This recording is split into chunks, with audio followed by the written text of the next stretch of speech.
Assalamualaikum warahmatullahi wabarakatuh. Halo teman-teman, perkenalkan nama saya Raisa Nur Fadilah dengan NPM 20110600342.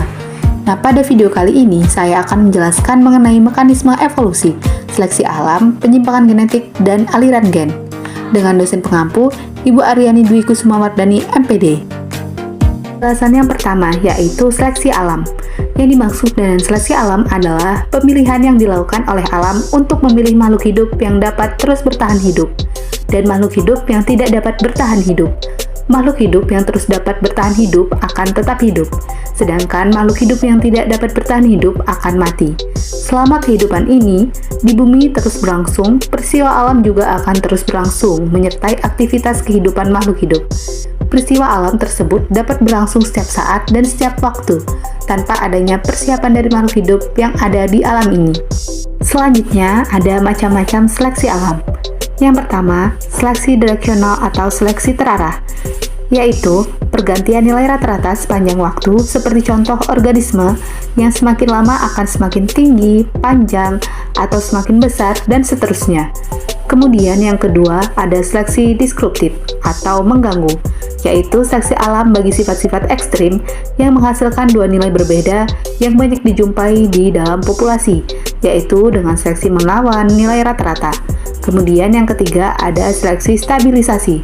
Yang dimaksud yaitu seleksi alam di mana organisme yang memiliki nilai rata-rata akan lebih beruntung dibandingkan organisme yang memiliki nilai ekstrim. Contohnya yaitu seleksi stabilisasi adalah berat badan pada bayi. Selanjutnya, mekanisme seleksi alam.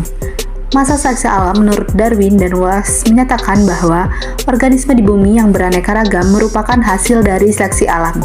Kondisi alam yang dinamis merupakan faktor utama adanya seleksi alam. Nah, individu yang mampu menyesuaikan dirinya tetap bertahan pada perubahan alam dan akan tetap bertahan hidup, sedangkan yang tidak mampu bertahan akan terseleksi, yaitu mengalami kepunahan dan kematian. Struktur dan fungsi makhluk hidup yang telah lolos dari seleksi merupakan sifat yang akan diwariskan kepada generasi penerusnya. Selanjutnya, ada penyimpangan genetik. Pada penyimpangan genetik ini, perubahan dalam frekuensi gen pada waktu populasi berukuran kecil akibat kejadian acak. Nah, idealnya suatu populasi harus berukuran besar agar penyimpangan genetik tidak mempengaruhi kumpulan gennya.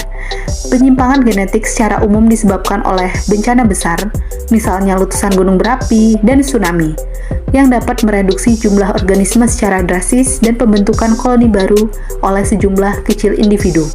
Penyimpangan genetik dikenal juga sebagai efek pendiri atau founder effect.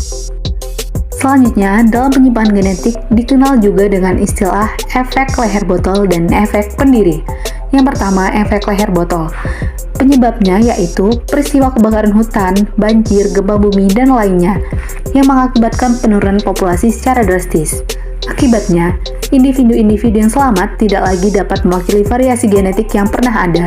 Bahkan mungkin alel dengan sifat tertentu yang khas dapat hilang. Kemudian yang kedua ada efek pendiri, yaitu penyimpangan genetik yang terjadi apabila di dalam suatu kelompok kecil individu yang menempati habitat baru yang terpencil tidak berpenghuni, tidak akan mewakili keanekaragaman genetik dari populasi asal yang ditinggalkan. Nah, keanekaragaman ini yang dibawa oleh kelompok kecil tersebut akan menentukan komposisi genetik populasi yang terbentuk, sehingga sering dikatakan bahwa daerah-daerah tersebut terdapat spesies yang endemik atau hanya terdapat di daerah tertentu. Dan yang terakhir ada aliran gen. Aliran gen adalah pertukaran dari variasi genetik antar populasi ketika faktor-faktor geografi dan habitat bukan merupakan hambatan.